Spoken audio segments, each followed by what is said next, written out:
Have you ever wondered how I make that? It took a couple years, but I finally figured out a process that works for me. The most important thing, though, that I try to remember is that it's all about the layers, and it's always okay to wipe something off if it's not working. Before I start any painting, I start with a general sketch of where the composition will be, trying to map out exactly where I want foliage or flowers, and then I will add the underpainting so that the white of the canvas essentially goes away. I do this for a couple reasons. It can make certain colors pop, but it also takes away the scariness of the white canvas. That is always my most diluted layer with paint thinner, but you gotta kind of be careful because if you go too crazy with the paint thinner, then it makes it really difficult to build up your layers.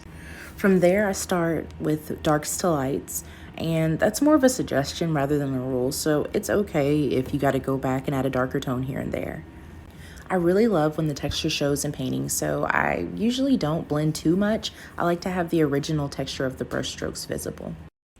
To keep myself from getting hyper focused on one little detail, I try to jump around the canvas. So I'll go for the darkest greens, the darkest pinks, the darkest blues before I attack the midtones and then the lights.